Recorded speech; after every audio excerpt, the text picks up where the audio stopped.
All right. Hello, everyone. My name is Michaela Narlock, and I am the director of the Data Curation Network based at the University of Minnesota.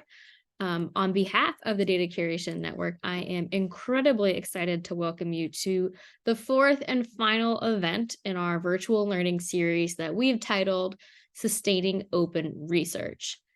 Today, we've got four fabulous speakers lined up to discuss their current repository technology or ecosystem or strategy. They will each give some lightning talks, and after that, we will have a panel discussion led by my colleague Jake Carlson at the University of Buffalo. And we will round things out with an audience discussion and Q&A portion. Now, this is the fourth event in our series, and like I said, the final. And while each event is standalone, I wanted to take a quick moment to recap the previous three events, just to kind of get us all in the same playing field. So at our very first event, we discussed the desirable characteristics of data repositories for federally funded research, which was published spring 2022. And we discussed those characteristics from the funder's perspective. What are they thinking of when in terms of like how to implement those characteristics? At our second event, we drove deeper into the readiness of academic institutions, in particular libraries, to meet these characteristics and support their researchers, especially those that are receiving federal funding, in sharing their research outputs. At our third event, we heard from three different perspectives on how institutions can make the case for an institutional data repository and or services and how those might interact. All of those events were recorded, and so the recordings and links to presenter slides are available on our project page, which we will put in the chat in a moment. So since we have such a full docket, I'm going to stop with all of the ado and get to our presenters. But before I do, just a couple of quick housekeeping notes. This event is managed by the Data Curation Network, or the DCN, and so we expect all of our participants to follow our code of conduct, which again, we will post in the chat. This webinar is being recorded, but we will remove the Q&A session from the recording. We invite your participation throughout in the shared notes document, in our chat, and in the discussion following the panel. But throughout the presentations and during the panel, we just request that you remain muted to minimize background noise. All right, let's get this show on the road. So first up, we are going to hear from Amy Nurnberger. Amy developed her information career at Columbia University as the research data manager. Amy started her current position as Program Head of Data Management Services at Massachusetts Institute of Technology in June 2017, and she also serves as the Interim Department Head for Data and Specialized Services since July 2021. Spending the time from 2016 to 2022, Amy held the position of Adjunct Assistant Professor in the Learning Analytics Program, teaching research data management for education at Teachers College, Columbia University. Within the broader research data community, Amy is an active contributor and leader in the Global Research Data Alliance, or RDA, serving on councils and co-chairing groups, as well as many other regional, national, and global initiatives. And we are so excited to have her join us. So with that, Amy, I'm going to queue up your slides and ask you to take it away. Thank you.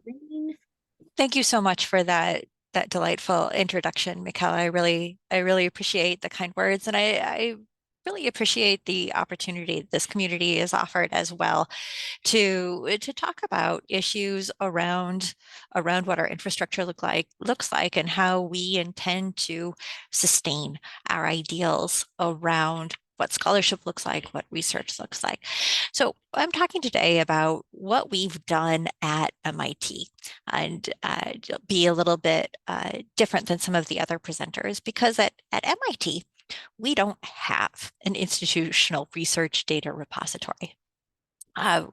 What we do have is a research data repository ecosystem.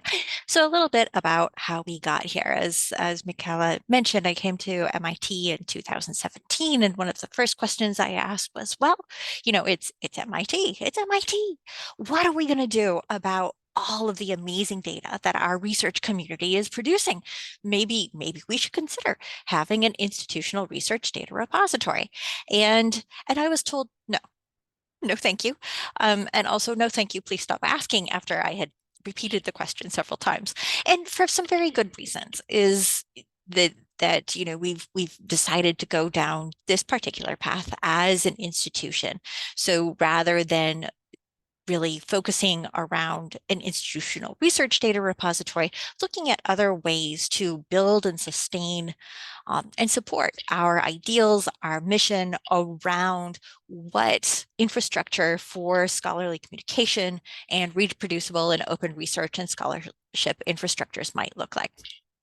One of the things about the MIT libraries is that, yes, we were partners in the initial development of the DSpace repository code base. We still use DSpace for our institutional repository, but as I'm sure most of you are familiar with, DSpace is not really necessarily well designed to support data. So when the members of the research community come to us and say, hey, data management services, where should we put our data? We really like to have MIT branding on it. We say, I hear you. And yet, DSpace is not the place to put this. Please, in fact, do not put your research information, associated research products that are not articles in DSpace. Let's have a conversation about some of the other spaces and places that might be a better fit for your data. Next. So the question really comes to, next slide, please. The question really comes to, what do you do when you don't have an institutional research data repository? What are our options then? And so what we've chosen to do at the MIT libraries is create an ecosystem of this, right? So we don't have that single institutional research data repository. What we have instead is this. Next slide, please. More of an ecosystem. And as you can see here, what we've been trying to do is to create a network of resources that can appropriately support the needs and requirements of our research community, while also supplying funding and support for the open scholarship, the reproducible research infrastructure that must be sustained in a community fashion for the ongoing ideals of what academia looks like, what research looks like, what scholarship looks like, to support those closely held goals as compared and in balance to some of the other goals that might be supported by others in the research scholarly communication space. So what we started with is really some of the generalist repositories that are out there. Naturally, Zenodo is part of our ecosystem there as a key piece of research infrastructure.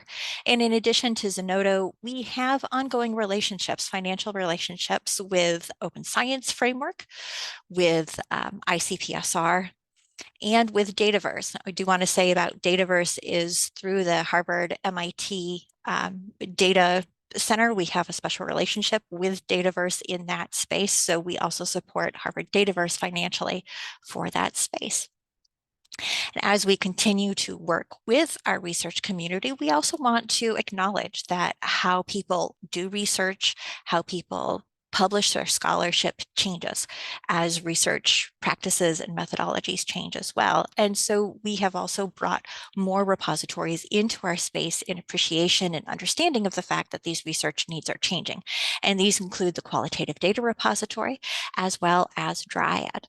Right now, we're engaged in a project to increase the systematization of how we raise repositories up through our organization as candidates for inclusion in the ecosystem that we're developing.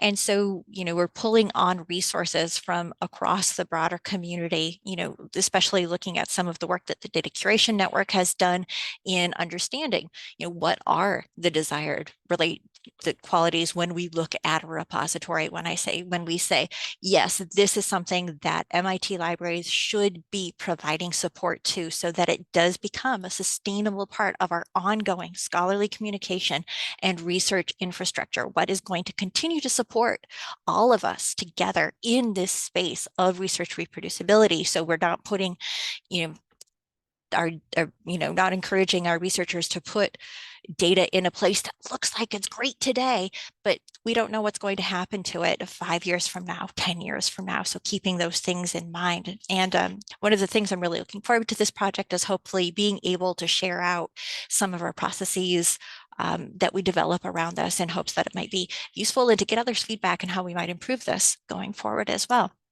So some of the things that I really like about this particular tact in structuring what we're using for our research data repository is that it provides a lot of flexibility for us as an institute, where we're able to respond to new needs from our research community about what they need to meet, whether it's new funder requirements, things that are coming out from publishers, or something that the discipline itself identifies as a need for research data, for reproducible research in those places. I do wish it had a little bit more, that we had a little bit more ability to do better forecasting around costs for these. There are a bunch of different financial structures that we have to take into consideration when working with the different research data repositories when we structure it this way. And that is sometimes a bit of a juggle in being able to make the cases for doing the forecasting for future costs to continue to support these efforts. And, we have a variety of levels that we support these different repositories at, these different partners at as well. So being able to appropriately assess where our community is going to be using these different resources and how that might change over time is an exercise in budgeting as well. So I have to say, one of the things I'm super happy to hear about from other people in this presentation is how they're approaching their research data repository choices and how we can learn from each other and thinking about how we structure these and how we incorporate the many different resources that are out there around research data repositories. So thank you again for this opportunity, and I look forward to hearing from others.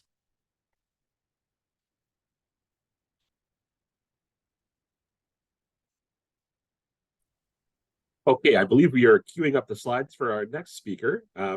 So I will introduce Sarah Mannheimer. She is an associate professor and data librarian at Montana State University, where she helps shape practices and theories for data curation, data sharing, and data discovery. Her research examines the social, ethical, and technical issues of a data-driven world, and she is the project director of the IMLS-funded Responsible AI project. Michaela, do you have the slides? There we go. I realized this moment that I had just written my panel answers on the slide, so I think I'll just have two.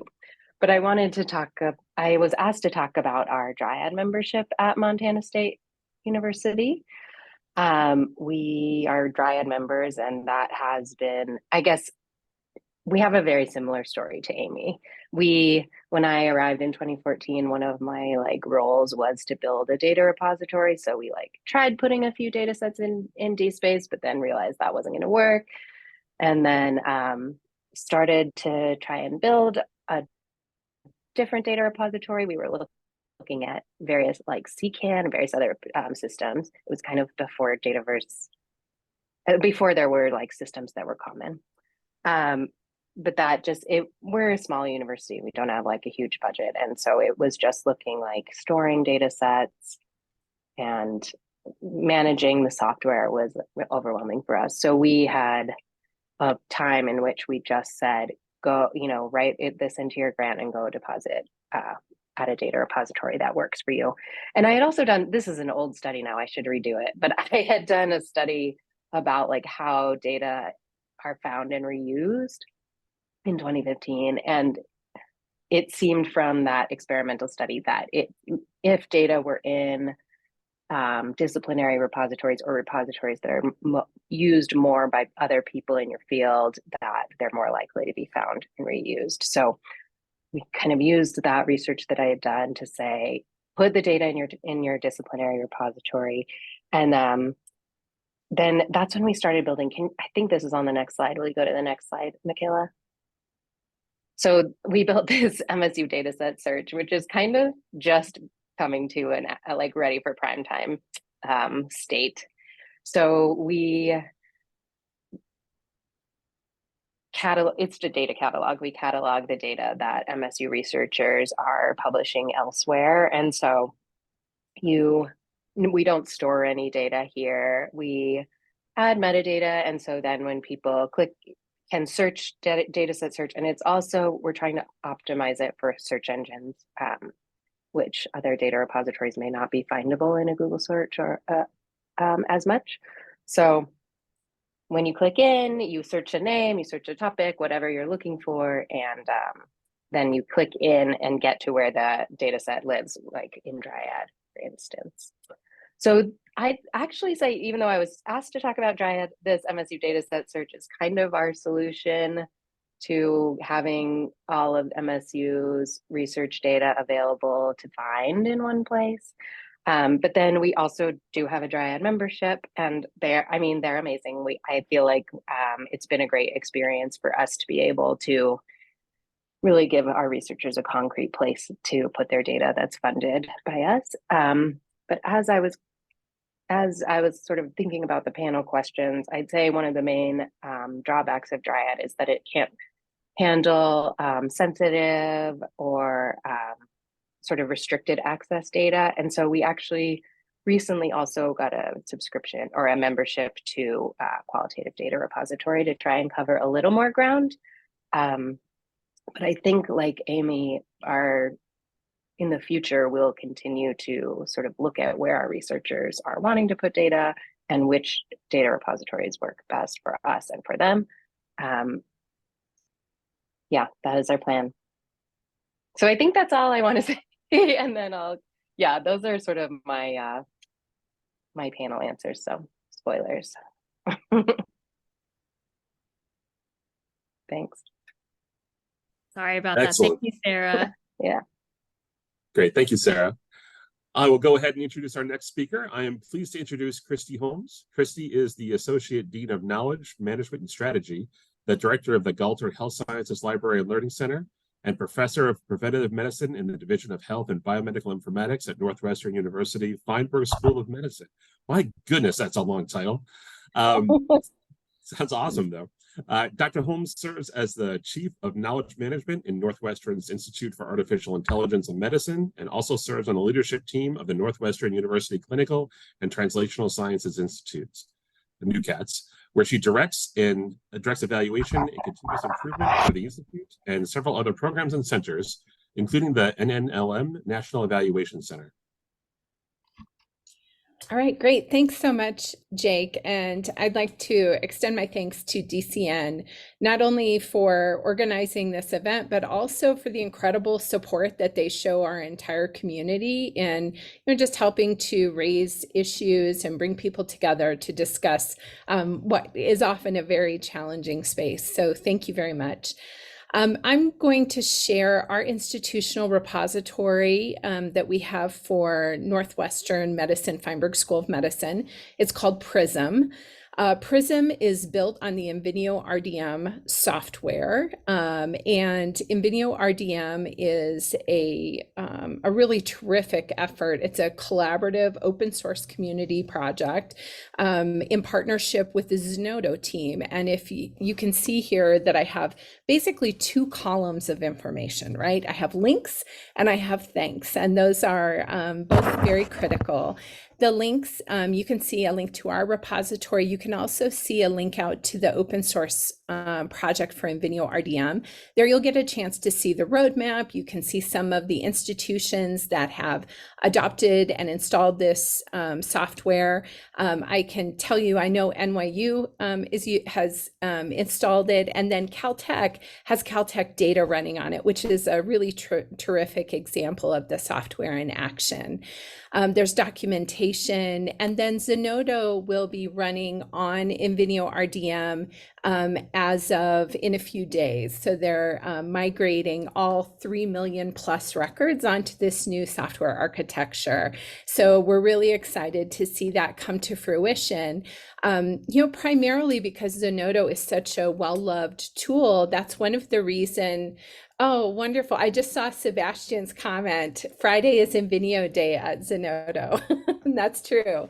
So we actually chose Invideo RDM and, contributed to this open source initiative primarily because of the user experience. So Zenodo makes it easy. It's very intuitive. You know what to do, and they're aligned with best practices and standards so that we, when we saw the draft guidance come out around the NIH data management and sharing plan, I think we felt comfortable knowing that we would continue to align with best practices and standards moving forward. And so it just felt like a really good and logical choice for us where we were at that time. A couple of additional links that I want to point out are there's a link to our workshop materials from the Open Repositories conference this year, which has so much more detail about the software and about what it takes to run and do local adoption, as well as alignment with not only FAIR principles, but the desirable characteristics outline as well. And then there's also one other highlight to note is that we are part of the Generalist Repository Ecosystem Initiative project, and there's a Zenodo community with additional information there, including a repository comparison chart and all of our presentations and so on. So this will give you an opportunity to read a little bit more. On the right-hand side of the slide, I wanted to note, I think this community knows very well that nothing is possible alone, right?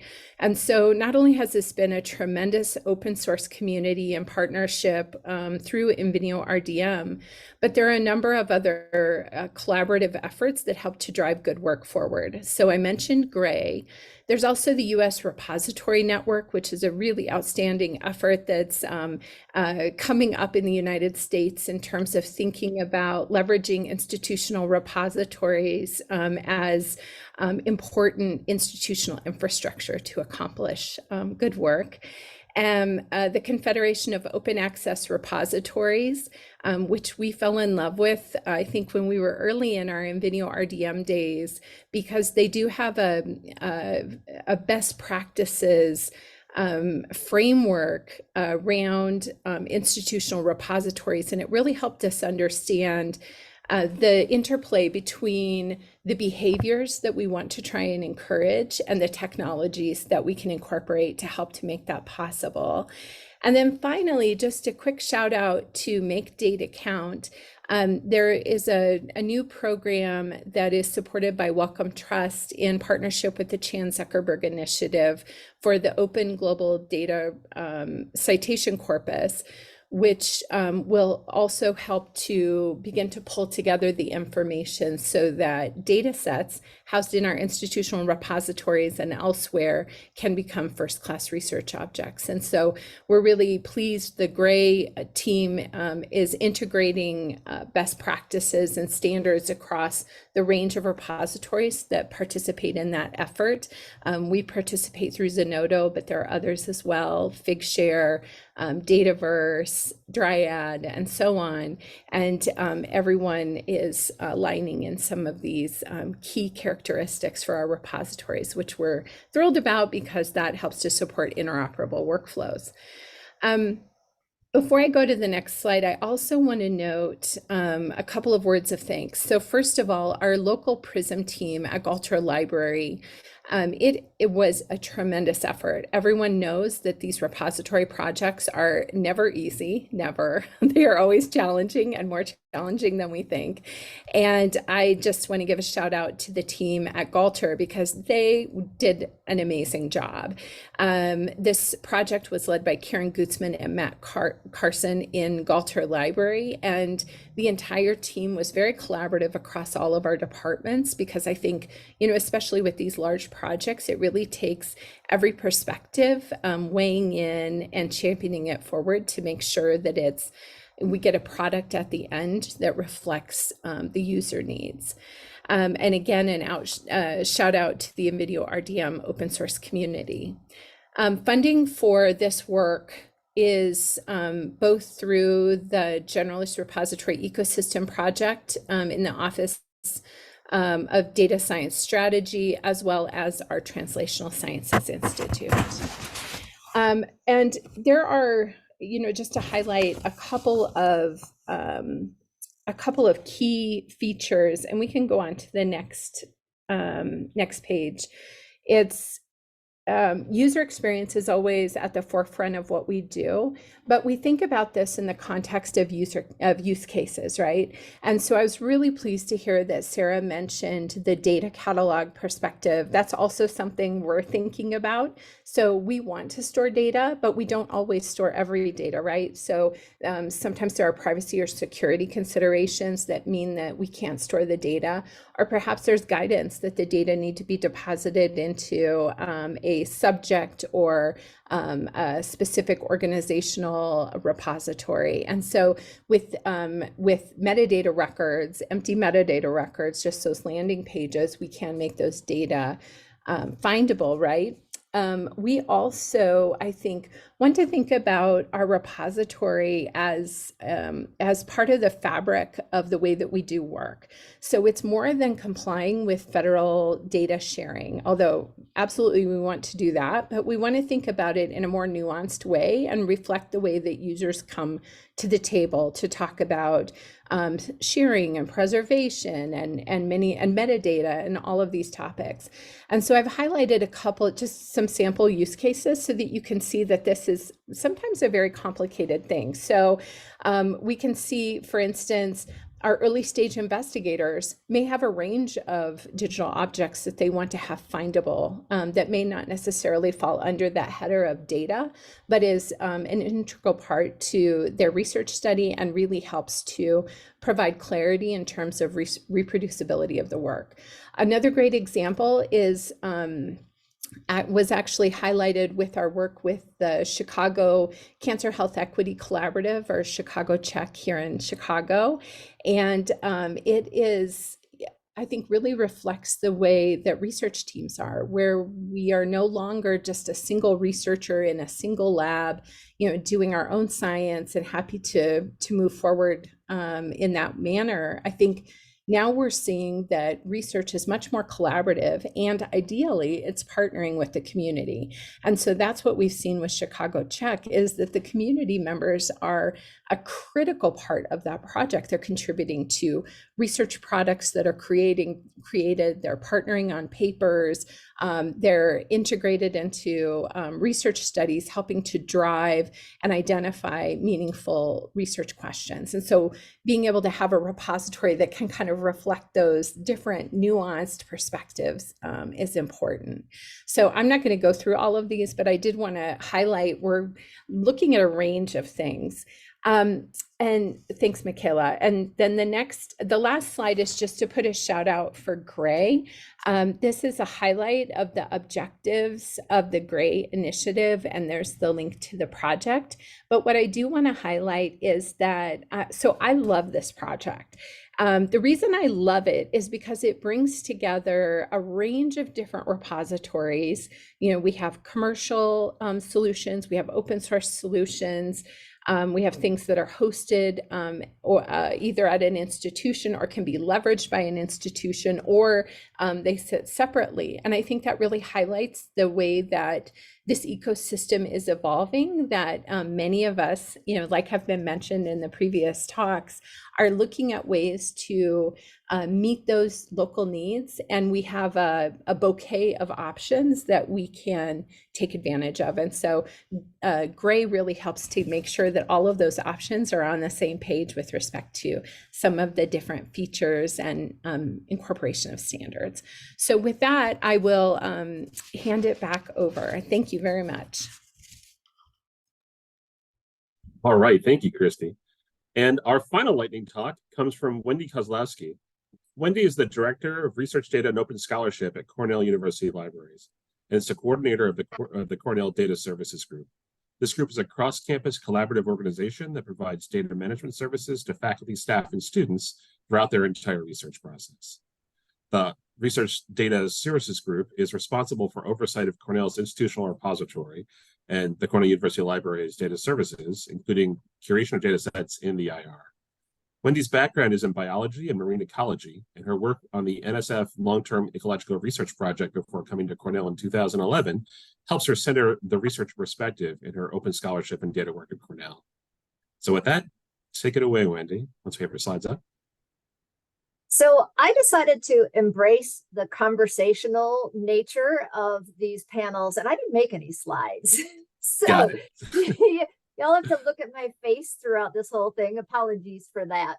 So I was asked to speak about our use of DSpace as an institutional repository. So to give you a little bit of background, we call our instance of DSpace eCommons. So I'm going to be referring to our IR as eCommons. And it is kind of like some of the others have spoken about. It is one piece of a larger ecosystem that we kind of support around research data. So like others, we have a membership to the Qualitative Data Repository, to ICPSR. We actually, the university runs a restricted access repository for social sciences called the Sizer Data Archive. We have a GIS repository. We subscribe to the Open Science Framework. We also offer multiple options for people, but specifically talking about eCommons today. We launched eCommons in 2002. It is a self-submission system. Our first items showing up in eCommons that were typed, self-typed as dataset showed up in 2005. And we began curating or mediating data sets in 2007. We saw data set submissions increase, and we actually formalized a curation service for data sets and software going into eCommons in 2018. About a month ago, we upgraded DSpace to DSpace 7.6, which has really opened up the door for a bunch of new possibilities with DSpace. We really, similar to embracing the panels, the conversational style, at Cornell, we really embrace the idea of putting data sets into DSpace for all its strengths and weaknesses that it has. It is a place that has Cornell branding, and we decided to work with it as much as we can. So what we love about it, it is a generalist repository in the absolutely truest sense. So we put data sets in eCommons alongside ETDs and PowerPoints and PDF documents. And they are separated right now merely by an organization within the structure of eCommons. So someone might, for example, have a collection within our College of Veterinary Medicine research. And then people can search on a type of data set and search for the data sets. So it does the basics really well and relatively reliably. You can ingest data sets, you can search and find data sets, and some other even slightly more nuanced things. We can embargo data sets, we can restrict access, although our policy is not to restrict access on data sets. So we feel it does the fundamentals fairly well, and some of that is facilitated by proper metadata, right? The idea that you can search and find data sets in eCommons as well as you can find data sets in Dryad has to do with the quality of the metadata and the tags that we're putting on things. So that becomes really important. By running our data, the repository that stores data alongside the rest of our content in our repository platform, one other strength that we have found is that we get a shared staffing model. So the administrative work that has to be done to support data in eCommons also supports all the other stuff. We have curators that are in addition to the regular IR staff, but the development, the systems work that is done on it is all done on a single platform rather than having to staff that across multiple CUL managed platforms. Which isn't quite true, of course, because we have the GIS stuff, but generally we get to conserve in that sense. Of course, that very same thing that I think makes it a strength is also a weakness. Because it is a generalist repository, it doesn't do the really fancy things that a lot of specific data repositories do, say like ICPSR that uses great DDI data, metadata, for instance. And although you can do a search on Google and find things in our repository fairly well. Once you're in the repository platform itself, the DSpace search isn't fantastic. You have to really know how to use it to take advantage of it. One of the things that we found since we have upgraded, and we are still working on this, our upgrade is less than a month old, so we're still trying to figure out this, but it isn't super fast. People have complained to us that the interface itself is is a little bit slow, so we're working on that. I think that DSpace could really do metadata better. It still uses Dublin Core. It's still flat. There's a lot of things that we're limited to. A lot of things we are limited in doing because of Dublin Core. Now we do, for data sets and software, issue DOIs and do that through the data site registration system. So we link our persistent handle to a data site record, which has a much completer metadata record. But then we still have that struggle between our local records and the public data site record of the file itself. And so there's some logistics that we have to work out there. Specifically around data itself, things like you can't get a data preview on it. We can't do things like blind peer review in DSpace. And those are some things that we wish we could do for our data sets locally in our IR. Then the last question we were asked to address was, what does it take to run?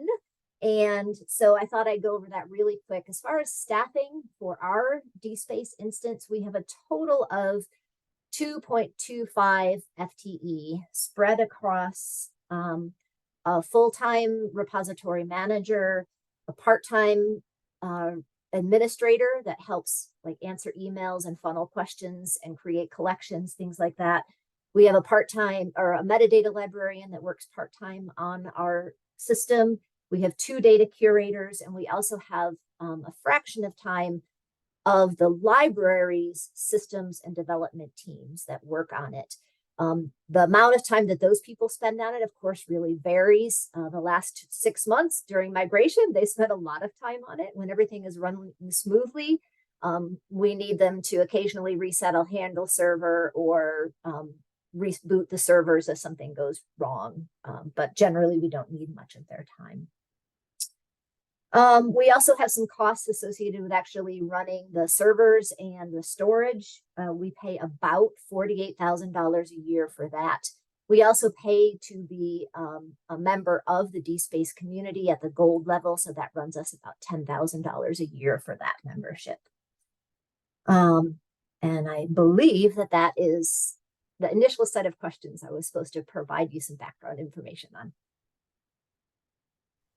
All right, Wendy, thank you so much for that presentation. We've heard from all 4 of our panelists, so thank you all for introducing us to your strategies. We are now going to turn to the panel discussion.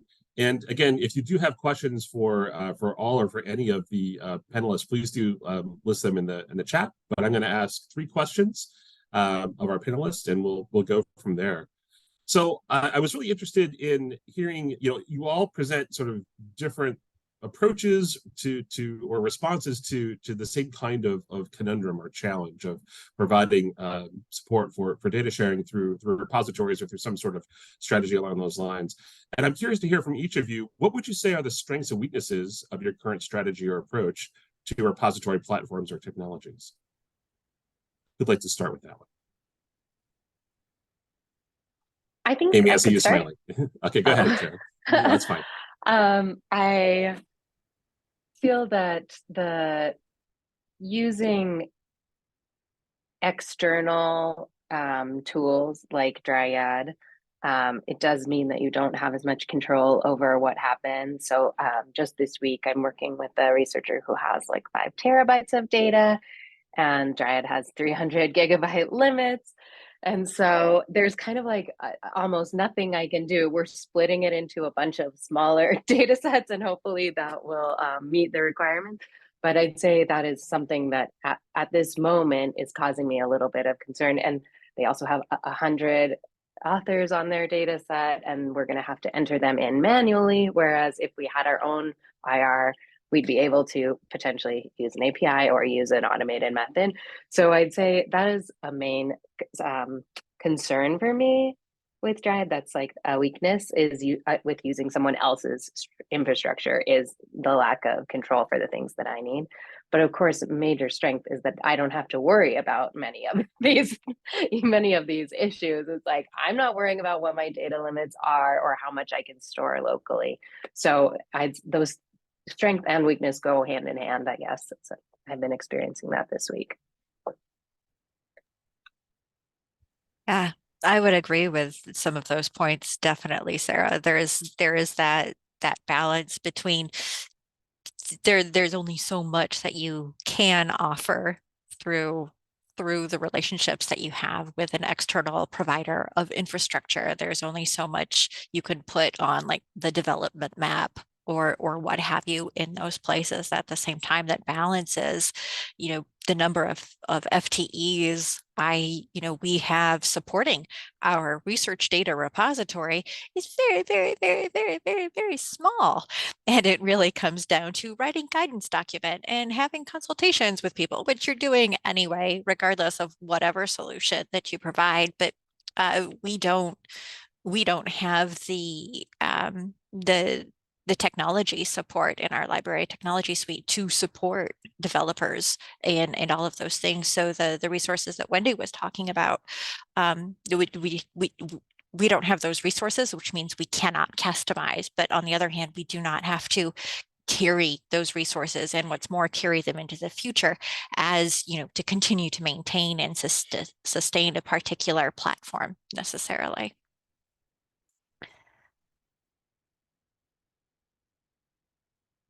So maybe I'll go next. So we've had, even though I am pleased with the choices that we've made, there were some times where it was more challenging, right? Because we were communicating about a vision of research data workflows that should work better, but there was no link to send to anybody, right? And so I think for me, that was one of the biggest challenges, was just trying to have those conversations in a way that they were helpful to our partners on campus.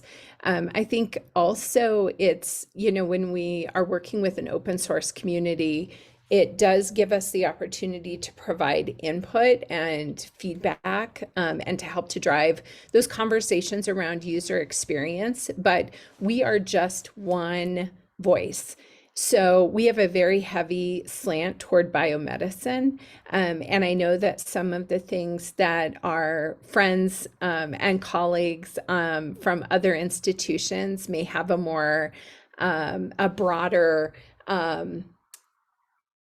responsibility. And so, obviously we're trying to reflect in the interdisciplinarity of the work that we're doing, but it's super heavy biomedicine. So, those are a couple of things, but I think it's been good. It's these conversations with stakeholders, even though they've been challenging, it has, I think, upped everybody's game, right? So people are asking new questions and we're also having to answer them, which when you are faced with new questions, I think it provides, it doesn't feel like a benefit at the time, but it is the benefit to sit back and think, okay, now why are we doing it this way? And so we're on the other side. We have the repository in place, but I do think there's still work we want to do around security considerations, considerations for secure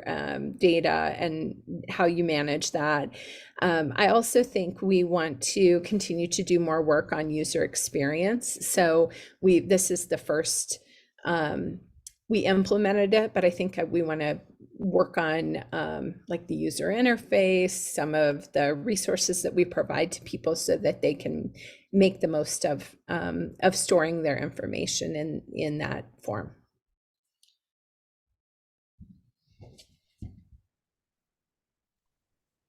I can probably tag on just a couple of other things. So I completely agree with the struggle to balance the resources that it takes to make the product do what you want it to do versus paying someone to get that to, you know, possibility to get that strain taken off of you, but the limitations that you have because of that. And even within a repository that has, you know, we have some access to our library development and systems team. eCommons is one platform of many that group has to support. And so kind of jockeying and getting on the list for their times and their sprints, et cetera, definitely is a challenge for us. Similarly, I think with a platform that you maintain internally, at least we're finding at Cornell that with DSpace, we really are struggling with figuring out how the difference between what it can do and what we want it to do, and what development and money it takes to get to those two places. So out of the box, DSpace can do 1, 2, and 3. It has the possibility of doing all the way up to 15, but there's an investment to get it there. And that's probably true of any platform. And the purchased repositories, you know, or even the homegrown ones, people are making those decisions too, but there's an investment involved. And so there's a lot of time spent in trying to figure out what it is that becomes important. And in that sense, I think these desirable characteristics that came out have been really great kind of yard markers to figure out how to prioritize those things, the differences between what it can do and what we actually want it to do, and what to put our investments in. Obviously, DSpace, at least our implementation of DSpace, I think it doesn't work well with particular data sets that people want to interact with, and it definitely has some of those same limitations, Sarah. We can get data into, you can get big data into it. We can work out a process using Globus or something to get big data in, but it still has to go through that same pipeline that the other repositories that are generalists repositories have to take it in and out. And so it gets a little bit clunky in whether or not they can use them. You can't display the data. So I would say that that's a weakness. And I already mentioned the other weakness that I think that DSpace really has, and that is in non-hierarchical metadata. And I would really love to find a workaround for that. And linking that data out, Sarah, like your data catalog does, linking that data those out to other sources on our campus that need that information. So can we push out information to our data sets, to our Office of Sponsored Programs, for example? I also wanted to note, I forgot to say in my talk that I work with Kristi as part of the data discovery collaboration. So I just put a link in the chat. There's a bunch of different people with data catalogs, and we're all working together to try and, are you in that too, Amy? Yeah, yeah. So take a look, and if that's something you're interested in, that's a good resource. Yeah, I am part of, we MIT libraries are also part of the data discovery collaboration, and it goes a little bit to answer one of Birali's questions there about, you know, are the data discoverable across this ecosystem of repositories that we have set up. And we put up a project to start thinking about how that might be. So while we're not building a local research data repository at the MIT, we are looking at trying to figure out how to approach technologically this idea of a data catalog drawing from all of these different repositories that we are using, and really finding the greatest challenge there is the quality of metadata that is available from the repositories, not because of the repositories, but because of how researchers submit their data to the repositories. In these ways, we have a very difficult time identifying who is an MIT researcher. And that's also because institutionally, we don't have, you know, a unified kind of ORCID program where we can pull all of that from and do that type of cataloging effort. What I did want to add in about our current strategy around developing this network of repositories, the ecosystem there, is that it does allow us, one of our major points here is that it allows us flexibility both now and in the future, because we don't have costs that are involved in a local solution. This allows adaptation as we go along into the future. And I think that's one of the things we've really appreciated about this approach, this strategy, and something we're really hoping to continue to develop tools and systems around being able to capitalize on that. It allows us to, be part of the community that's supporting other parts of the open infrastructure of the research data infrastructure as well. That's great. Thank you all for very insightful thoughts and comments.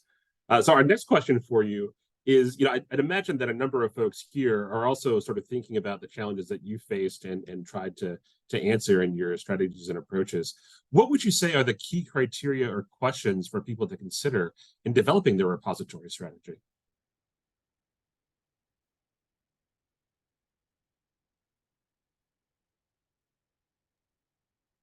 Shall I go first again? Sure. I think, well, one thing since my talk was like, I screwed it up. I screwed up the questions I was supposed to answer. I did want to say, we really love Dryad as a solution. I didn't have a chance to say that there are, like, when we went through these criteria that I'm about to talk about, Dryad really does fit all of them, and we have great relationship with the leadership there, and any question I ask them, they answer, and they'll work with me to make exceptions to rules. So it's been a really great experience for us, and I do recommend that. I think the things we thought about when we were deciding whether to build our own repository here or work with external organizations like Dryad was we definitely thought about cost. And I think even though, as Amy mentioned, the cost of external tools is often changing, and Dryad is changing their pricing right now, and it's a little scary to not know how your budget is going to be able to be used from year to year. But I think that's true with any vendor product that we have, which, we subscribe to a ton of vendor products and publishing deals and all of that. So I think that's just a part of being a library. But we also thought about ease of use, and I think Dryad has gone to great lengths to make it easy, while integrating some of these things like research organization registry of research organization registry ROR and ORCID. So you have to, when you sign in to deposit, you have to use your ORCID. So I think they've made a good balance of ease of use and also some required metadata. They also require README, and they have a template that walks you through creating the README when you deposit. So I think that was important to us. I also think we did think about data size limits. For us, MSU is Montana State is a small university, and so we haven't had that many people with big data sets. This is one of the first times that I've worked, it's third or fourth time I've had to deal with big data like that. So that was a consideration for us, and we decided the 300 gigabyte limit that Dryad had was fine. And then we also thought about sustainability and community, as you, Kristi and Wendy and Amy have all talked about, thinking about how do we keep this going? If we had a local repository, we have 2 developers in the library and me as the data curator. So it was how sustainable would that be to try to continue to make something work? And we did like the idea of, well, I worked at Dryad, that was my first job. And so I have very warm feelings towards it. But I also was thinking about the idea of supporting community infrastructure. And so we can buy into them, and then the Dryad can have their finger on the pulse of all of the new features that people want. And they have a team of developers who can create that. And so that was definitely a key for us. And then I guess curation services, which they have, and then I can assist with Dryad's curation services, pretty lightweight. It's kind of can you read it? But so I do a lot of assistance with metadata and sort of more of the discovery end of that, and helping people help their data be a little more reusable in Dryad. And then I guess levels of access, restricted access was the last thing, which Dryad doesn't provide, but we've been able to get through our partnership with QDR and other repositories. So that was long, but I think that's everything that we considered and then ultimately came to Dryad as our main solution for our repository. So I'll go in order and step in and just first of all, thanks Sarah, because that was an awesome and very comprehensive listing of the things that I think all of us would be, well advised to consider when we're making these decisions. And we thought about a lot of those as well. We have an environment where I think, I will never say there's one right way, right? I mean, you have to have a range of solutions, and it really depends on your campus climate and priorities and resources. And so, we were able to do this, and we're delighted that we were. It's a lot of fun, and we've learned a lot through the process, but I do think that it does reflect our institutional priorities. So we do a number of administrative types of data projects. So we provide all of the bibliographic metadata for publication reporting, and that's all housed locally. We use symplectic elements. They like that held locally. I think being able, given the number of sensitive data that we're working with, having a way to having a bit of a chute through which a researcher might pass and interact with someone who could say, hey, excited you are ready to share. We should look at other options, instead of just depositing it. So we've got that human element that's in the workflow, and that gives us that chance. And then, like Sarah mentioned and others, this idea of being able to create a findable create findability through these catalog records outside of actually having a digital artifact that is associated with that record is great, because it puts control back in the hands of the researcher and the institution to be good stewards of the data. Because at the end of the day, we want to know what our teams are producing, and we want to help them not just list it, but we want to help them think about how they're doing dissemination, and are there strategies to support implementation for their findings, and how are things being used, and those types of things. And so now looking back on this process, I think I'm able to reflect a bit. I do like having those opportunities, and it does reflect my institution, but I've been at other institutions where maybe those things wouldn't have come to play. But I really appreciate Sarah's comments, because they are really important. And maybe the last thing I'll say is that at the end of the day, 100%, it is the user experience and user burden. So that it really doesn't matter what kinds of bells and whistles you have if nobody wants to use it. And what's the point, even if there are all of these great features? So those best practice standards and user experience really are at the heart of why we've decided to move the direction we did.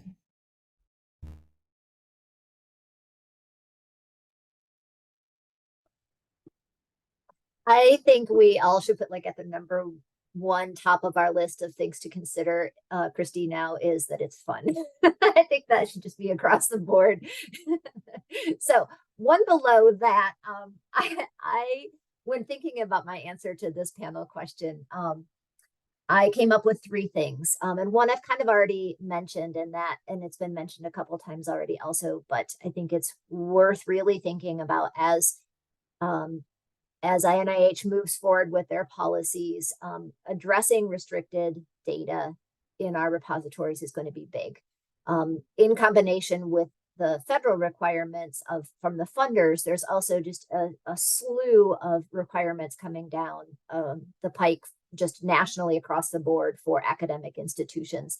They're going to have to be considered. And I think that if I were looking for a new platform right now, I would keep those security issues kind of forefront in my mind, and how easy is the platform that you're choosing going to be to accommodate all like NSPM 33 requirements? And do you have the infrastructure in place for managing your data use agreements and all those kind of things and linking those into your system? So that's number one. One thing that I think DSpace does not do well and other platforms do better, I would really look at how well your system can work with archival of software. So we're seeing, at least at our institution, we're seeing an increase in deposits of software alongside, or code alongside the data sets, and that is the way processing of information is happening as we're gathering more and more data.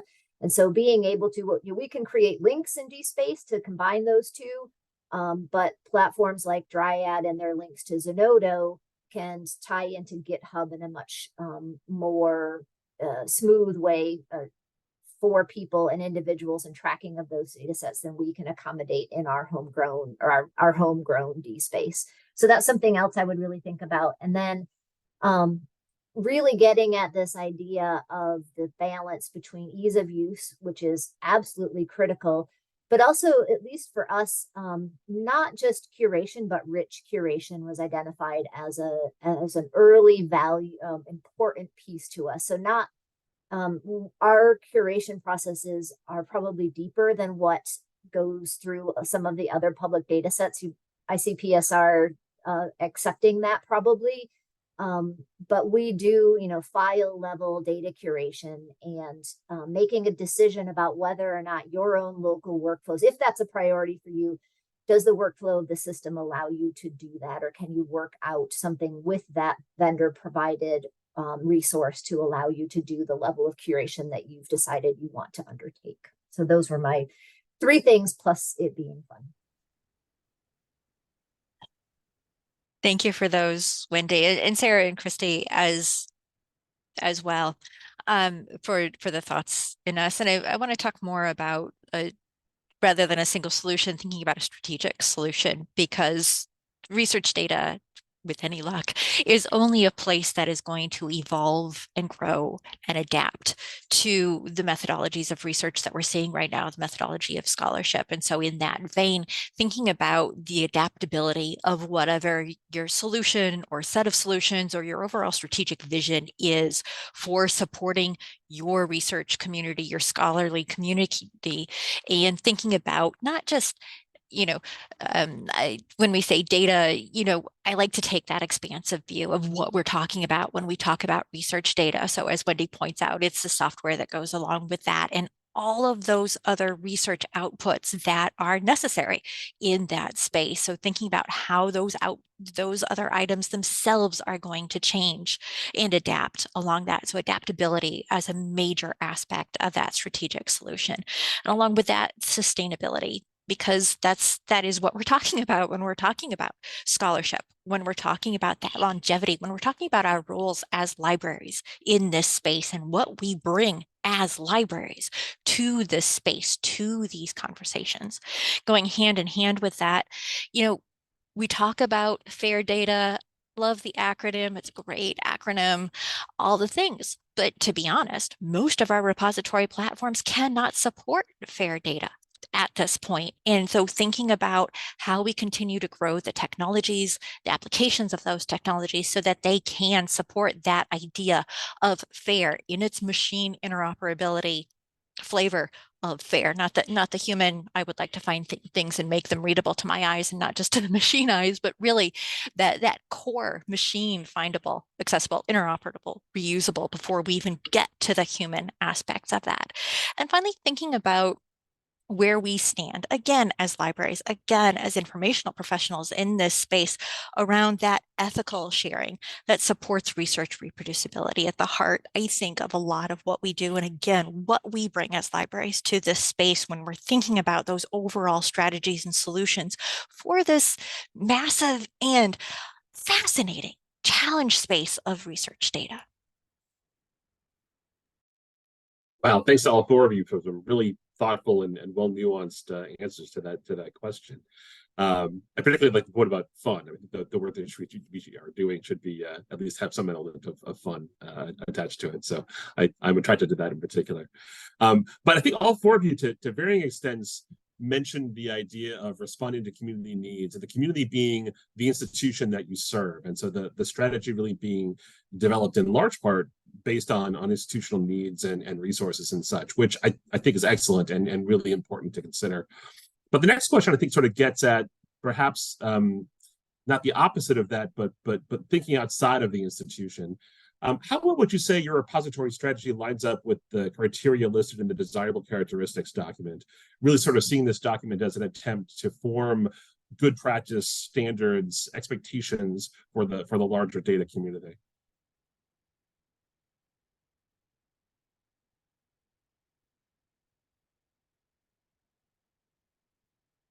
So maybe I'll jump in first. So the majority of the characteristics we do align with actually quite well, and that is, I think all credit for that alignment really goes to CERN's Zenodo team, who has been leading the field for years in terms of thinking about best practices and integration of standards before any of the other before people were commonly using terms like DOIs or ORCID or things like that. So we're really glad to be able to benefit from that expertise. I think we've also benefited from some of the work that's happening in the European Union or on the Horizon project, really trying to align the repository with those best practices in to what Amy was mentioning, like fair, like real fair, like fair for machine and for humans. And so we're excited about that. There are some security and privacy considerations that I think have been, they haven't really been challenging yet, but I mean, let's keep in mind, all right, so just from the NIH perspective, we're still in our infancy in terms of this policy, right? So I feel like sometimes we feel like, oh, well, we're doing okay. Well, we haven't actually had to support data sharing yet. We've only had to support aspirations of data sharing described in data management and sharing plans, right? So I think that more of this is going to come to be a reality that we'll have to deal with. Personally speaking, I'm very interested in trying to shore that up and put those considerations in place. We have a number of the specific features that are required, for instance, for a HIPAA compliant system. We'd like to see it, a step above that, certainly, and to align with all of the requirements. But those are active conversations right now, but if you implemented right now, you wouldn't be able to tick off some of those more detailed boxes, but stay tuned.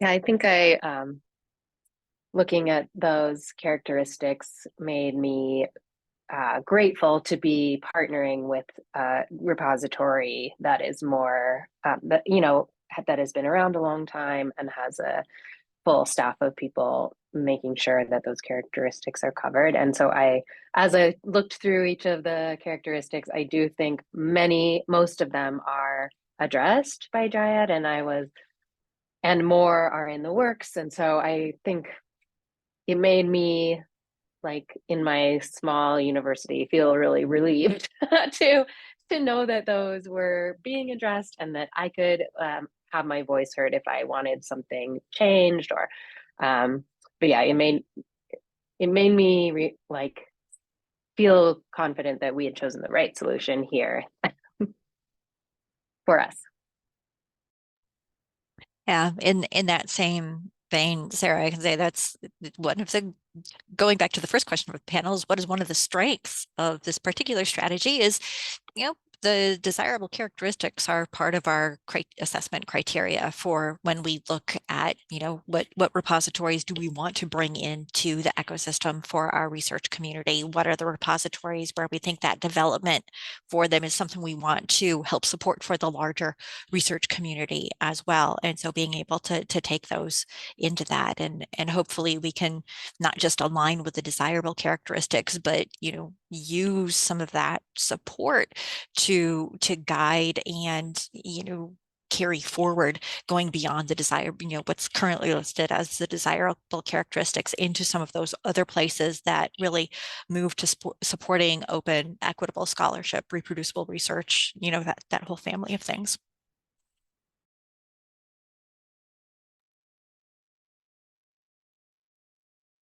So Cornell did do an evaluation of our repository platform compared to those characteristics. I stuck the link in the chat, and Dryad did this too. I can put theirs in there as well. And basically what we found is that it depends. Our classic answer. I even have a button that says it depends, that I wear it around sometimes to conferences or when I go to consultations. So what we've really found is that our shortcoming in meeting the desirable characteristics really comes down to that idea of not necessarily what we can do versus what we do. So I think one way Cornell would like to move would be trying to move from we are able to meet these desirable characteristics to every data set that comes into our repository meets these requirements. So for example, the one around data documentation, for data sets that are curated in eCommons, we ask them to put together a README or provide some other kind of standardized metadata. But someone can still self-submit to our repository, in which case that they're not meeting that characteristic. And so kind of putting policies in place around it to make sure that we actually ensure those, so that when someone puts our repository into their data management and sharing plan, someone can go back through and say, okay, Cornell we can be assured that if someone puts data in this place, it's going to meet those requirements, and kind of make that an easier thing for people to check off. So I think that would be a really big one for us. Another one is that I think we need to do a lot of work on the persistent identifiers. That is another requirement.